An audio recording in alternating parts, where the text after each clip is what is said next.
Hola, hola a todos y todas, espero que se encuentren muy bien. Sean bienvenidos a un nuevo video de mi canal.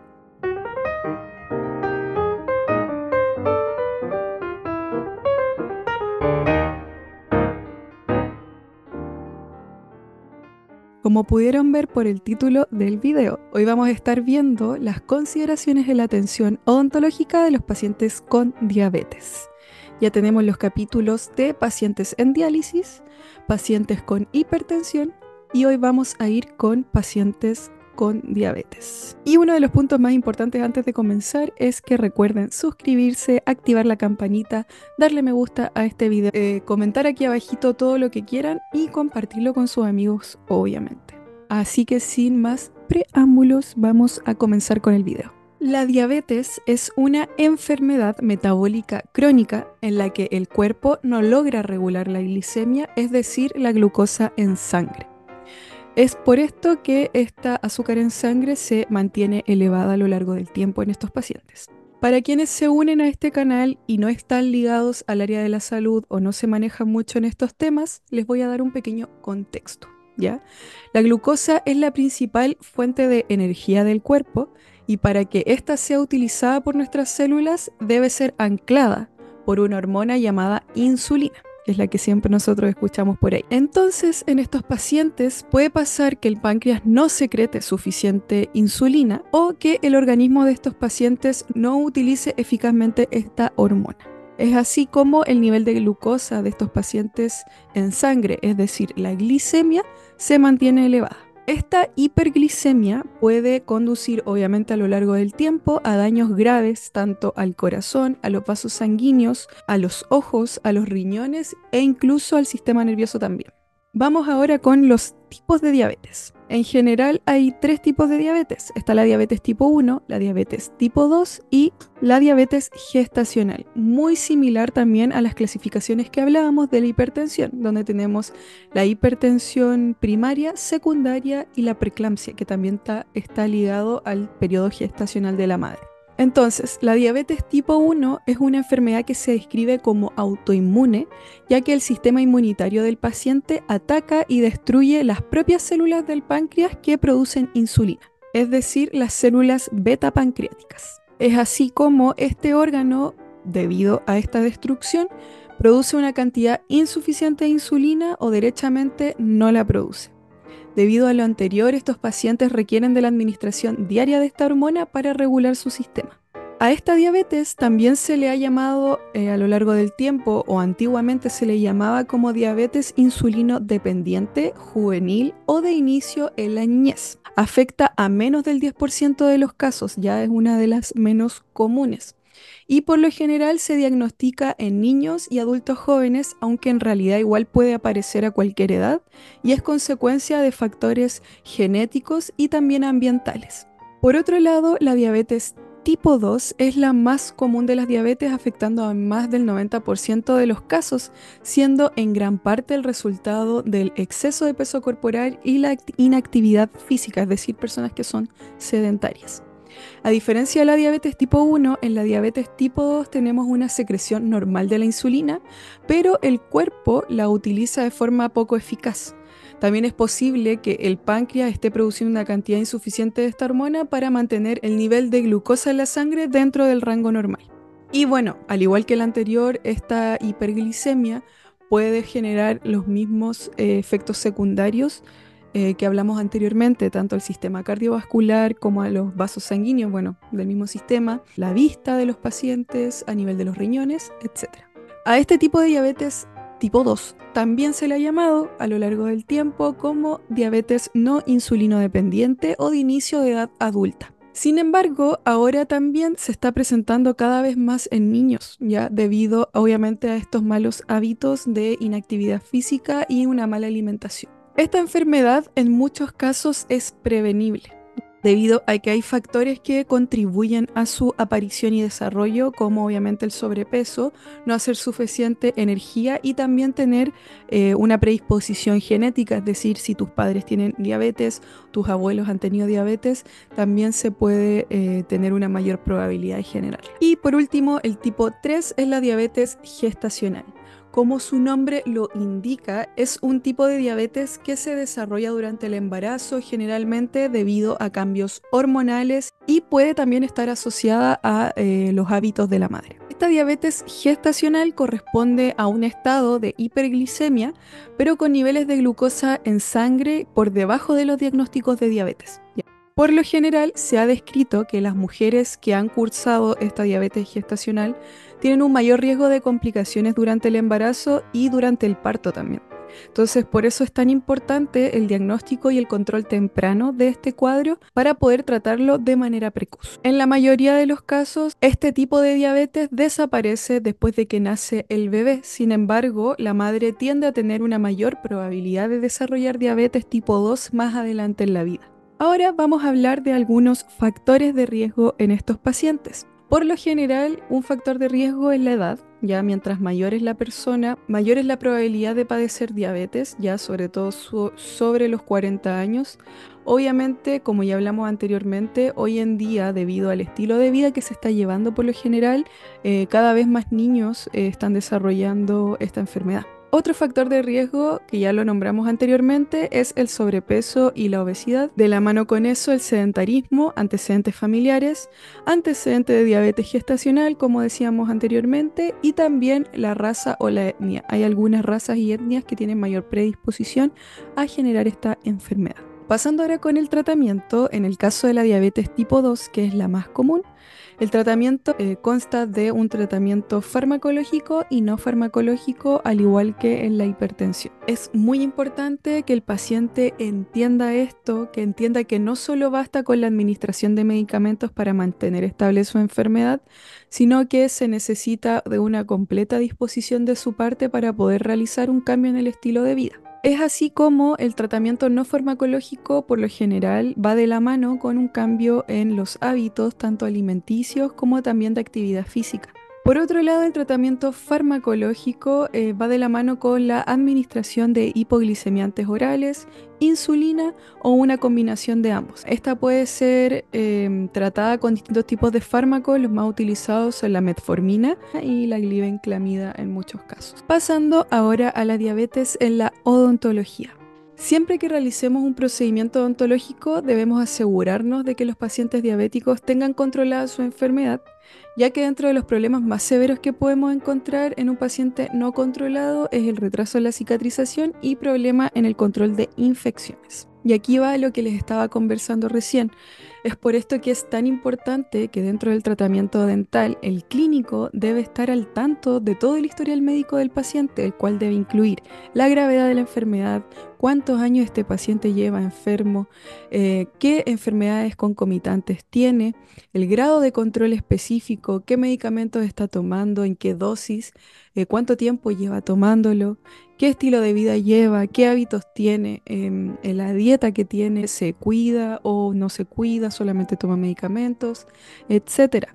Muy importante también consultar por sus experiencias anteriores, por ejemplo, saber si el paciente ha tenido experiencias buenas o malas en el dentista anteriormente en el sentido del proceso de cicatrización, por ejemplo, cómo le ha ido con las exodoncias, con la administración de anestesia, con el dolor postoperatorio, con los efectos secundarios, con las posibles complicaciones. Todo eso tenemos que recaudarlo en esta etapa, consultarlo y estar al tanto del estado y de la historia clínica de nuestro paciente. Bueno, antes de pasar a las consideraciones odontológicas propiamente tal, debemos tener en consideración, al igual que los pacientes diabéticos, que va a haber una diferencia si el paciente está diagnosticado y controlado, o está diagnosticado y no está controlado.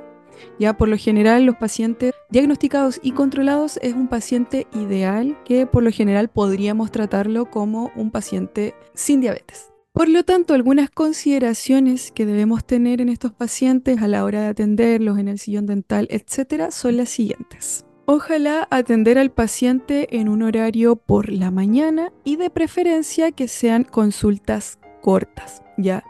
Lo ideal es que estas consultas, además de ser cortas, también sean monitorizadas constantemente por el clínico, haciendo quizás pausas durante el tratamiento, ver si el paciente necesita acudir al baño. Bueno, un paréntesis que no hice antes, pero que no lo hice porque por lo general esta es una información que se sabe. Estos pacientes, uno de los síntomas esenciales cuando la enfermedad ya está presente es la triple P, ¿verdad? Que es la polidipsia, la poliuria y la polifagia. La poliuria es cuando la persona necesita ir mucho al baño. La polifagia es un exceso de hambre y la polidipsia es el exceso de sed. Ya, entonces estos 3 puntos también tenemos que tenerlo en consideración cuando estemos atendiendo a nuestro paciente.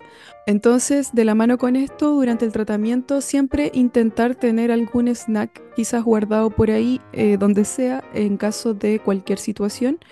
Si el paciente se llega a sentir mal o si tiene una baja en el azúcar, poder administrarlo si es que él no cuenta con ello. También debemos tener un control muy bueno del dolor y del estrés en estos pacientes, al igual que los pacientes hipertensos, ya que también esto podría generar un aumento en la glicemia.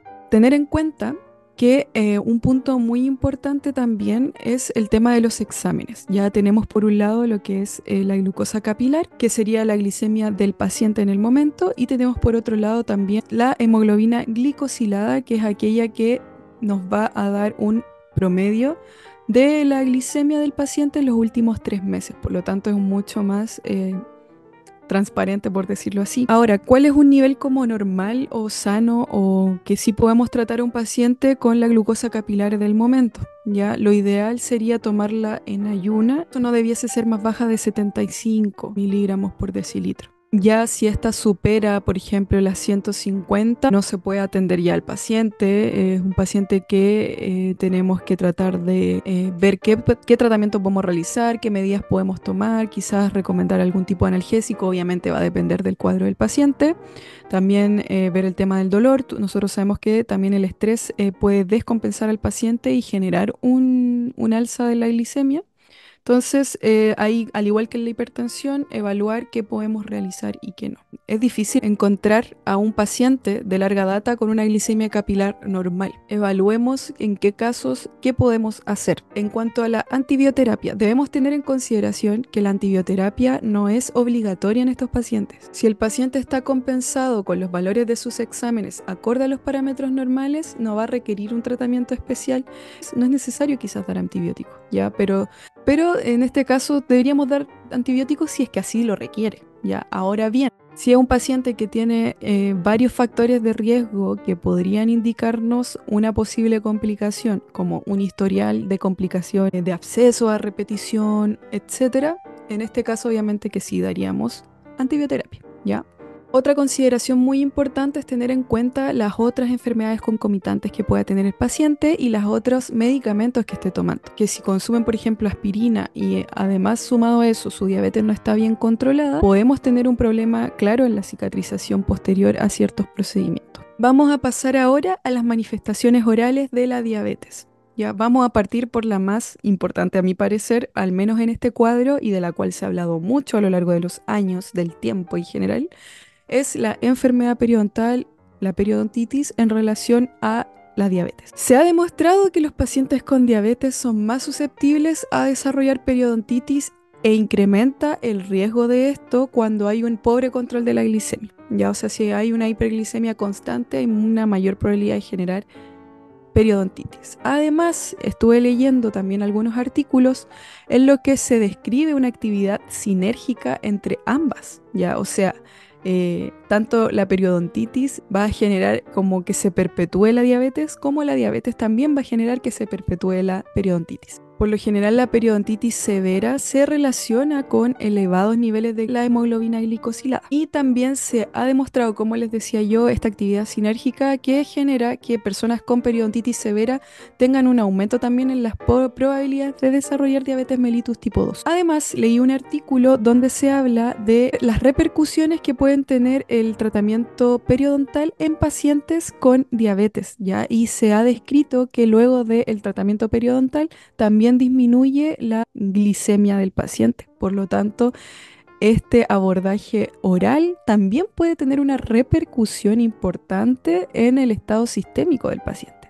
Por otro lado, tenemos la hiposalivación. Se ha descrito por lo general en los artículos por el efecto de la poliuria, que sería el exceso de ir al baño, por decirlo así, y la deshidratación por lo general que poseen estos pacientes. ya como que cambia también la calidad de la saliva. En la mayoría de los casos, o en muchos casos, estos pacientes, como les decía también anteriormente, tienen otras enfermedades de base, por lo tanto toman varios medicamentos y esto también puede afectar a la saliva, la cantidad, como también la sensación de sequedad bucal. Es así como de la mano con estos dos factores, la periodontitis y la serostomía o la hiposalivación, dependiendo si es cuantitativa o cualitativa, como ya deben saber, también se pueden generar con mucha mayor facilidad las caries radiculares. Las caries radiculares debido al resultado de estas recesiones gingivales acompañadas de factores locales que nos va a facilitar o nos va a aumentar las probabilidades de desarrollar caries. Habían algunos artículos que hablaban del desarrollo de la caries dental en estos pacientes. Sin embargo, hay otros estudios que se han hecho que no demuestran realmente que hay una como real, que el paciente con diabetes tenga más probabilidad de tener caries en general, no solo radiculares. Y sí, la verdad es que hablan de que hay muchos factores, como sabemos la caries es multifactorial, entonces es un proceso que se puede dar tanto en pacientes sanos como con diabetes de igual manera. Ya no hay como una diferencia significativa en eso. Por otro lado, tenemos la candidiasis oral. Se genera en estos pacientes o tienen mayor probabilidad debido a la disfunción salival, a la hiperglicemia y además porque hay una alteración del sistema inmunitario en estos pacientes por lo general. Ya, se ha descrito también una mayor probabilidad como de necrosis pulpar. La pulpa dental de pacientes diabéticos, una circulación colateral limitada. De la mano a esto tiene una respuesta del sistema inmunológico deficiente y además un aumento en el riesgo de infección o de generar necrosis pulpar. La hiperglicemia estimula la reabsorción del hueso, inhibe la diferenciación de los osteoblastos y reduce la capacidad de la recuperación del hueso. Por lo tanto, en estos artículos se ha demostrado que puede que estos pacientes tengan también una mayor prevalencia de desarrollar lesiones periapicales, sobre todo si los pacientes no están controlados. Y bueno, uno de los puntos que siempre se habla y que yo considero también que es uno de los más importantes, que es el último que vamos a hablar ahora, es el retraso de la cicatrización y también el aumento de la incidencia de infecciones, ¿ya?